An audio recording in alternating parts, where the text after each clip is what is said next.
Hello and welcome to another episode of eBay Scavengers.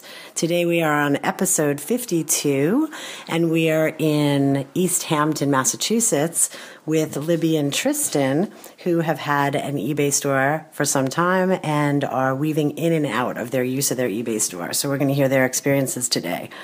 Hi, Libby and Tristan. Hi.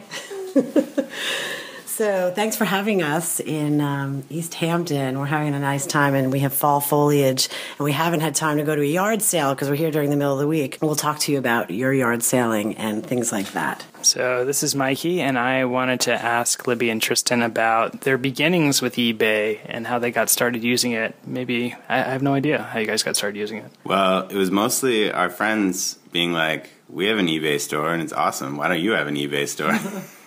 So before your friends got into it, you guys weren't listing kind of random items? I thought you guys have always been scavengers, and that's what we've known you as. So.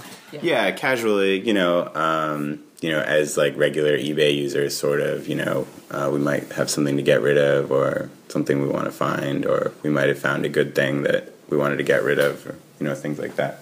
Yeah, I think we didn't have a store for a long time. We would just list a one-off item if we had it.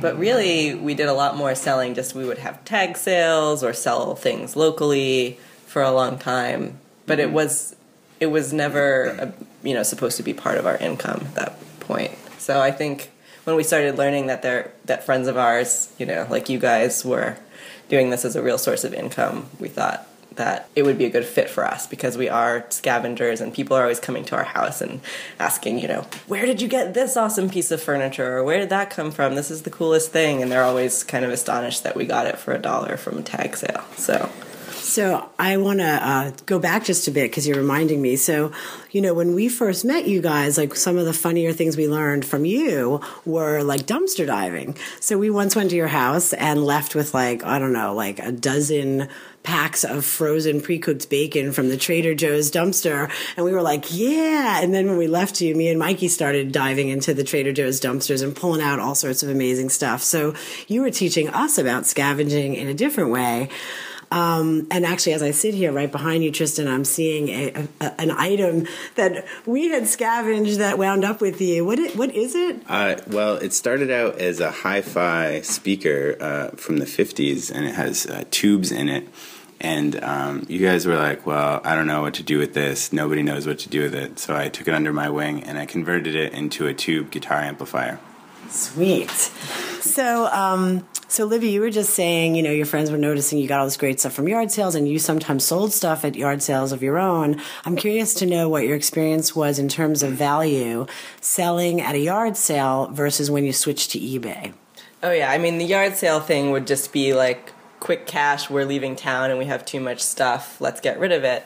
We have a tiny house that we built, and we financed that by selling all of our stuff at a giant tag sale, and we sold everything we owned and made $1,000. If we were to sell all of that on eBay, I would imagine we would have made 5 to 10 times that much. But it took us a while to come around to this idea of turning our scavenging habits for actual profit, because it was always just a way to save money, So changing it from saving money to making money, it was a mental shift that we had to take.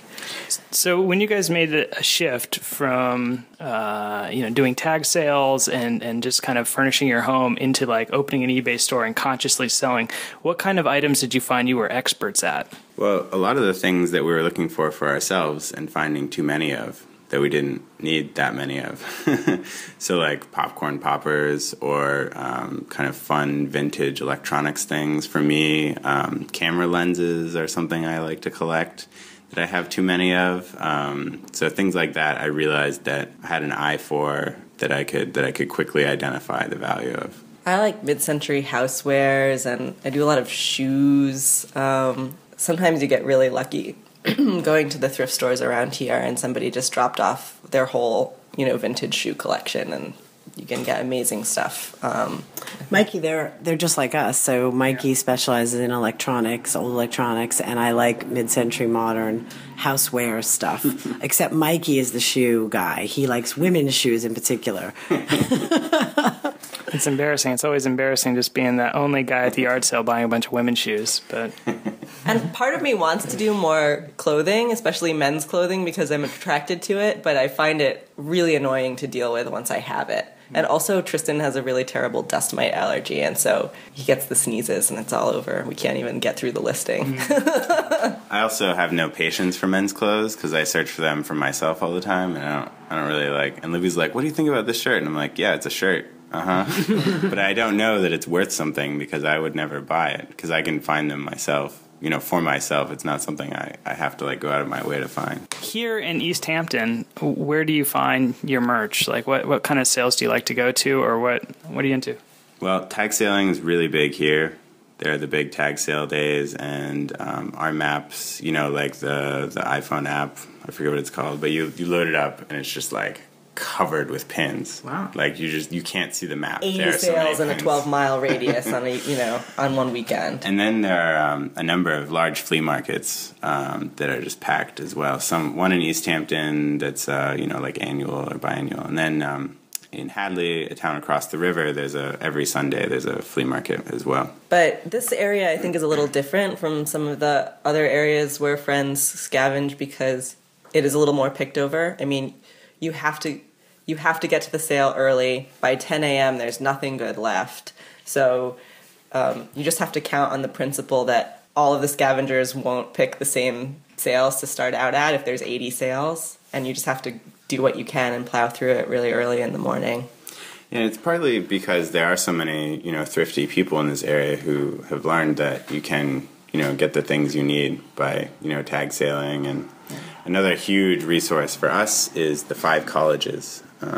Every year or twice a year, college students are moving in and out and just dumping, dumpsters full of stuff into the trash, and we pick those over. Do you find the college students dumping cheap goods cheaper, or are they sometimes on par with? Sometimes it's nice stuff, like nice shoes or laptops or, iPods, hookahs. Some of it's cheap stuff, that like you would buy at like a college, furnishing store, but other stuff is like nice stuff that their parents bought them that they don't want, So what does your process look like for listing items? I know every couple's got a different process. Jay and Ryan, when they list, it's kind of broken up between the two of them. Wendy and I list, and we're in complete solitary mode where there's no overlap of products between us. We each list our own. Our workflow has been, I feel like we're still experimenting with it, but thus far it's been pretty much I take the pictures and weigh it and record it, that it exists, and then Libby writes it up and posts it, and then I do fulfillment. I ship it and deal with customers. So it's kind of a ping pong thing with each product. Yeah, we use a shared spreadsheet with a Google form to track all of our items. So I try to list the item, how much we bought it for, and do a description, and then I pass it over to Tristan, and he takes the photographs. And we have a little memo field where I can say, well, when I was looking at this item, I noticed this damage, make sure you get a picture of that, or whatever. So we have a sort of digital communication system so we can work on it at separate times, because sometimes we're not actually both listing at the same time. We'll do different phases at different times. Is that because you like with work schedules and stuff, you guys might not just be around at the same time? Yeah, we both work full time, and we're also renovating a house. So, if Tristan's working on the front porch and I'm upstairs listing, we're not always in the same room. When you're listing, are there any tools that you've found that have been useful to you, like online tools or any kind of tools? Google Docs and using a file sharing network, local file sharing network for archiving pictures. We just got that set up. That was really helpful. Yeah. You guys are both garage sale users. I use Garage Sale because I do all of the listing. Great. I'm not super happy with it, and I would much rather be able to take my spreadsheet and more directly convert that into a listing. And so I'm starting to investigate ways to do that. Yeah, eBay now has a feature that does that. I haven't tried it. Huh. I forget what it's called. It's They just called added bulk it. listing, but I don't know if it actually does what we need it to do. Yeah, So we haven't tried it. we're looking into ways to cut out one of those steps, because once to take it from the spreadsheet and then copy paste everything into Garage Sale is an annoying extra step that I'd rather not do. You guys don't have a huge inventory. What's kind of holding you back? Is there storage issues for you, or is there others? Is it work renovation? Like, what prevents you from going to like 500 items for your store? I think it's purely a time situation for us. We actually have a lot of inventory that's not listed, which kills me, to just see it sitting there taking up space. But we both work full time, and especially during the summer months between the garden and the construction work that we're doing, it's really hard to prioritize listing. I mean, it's not a crucial part of our income. It's all icing on the cake.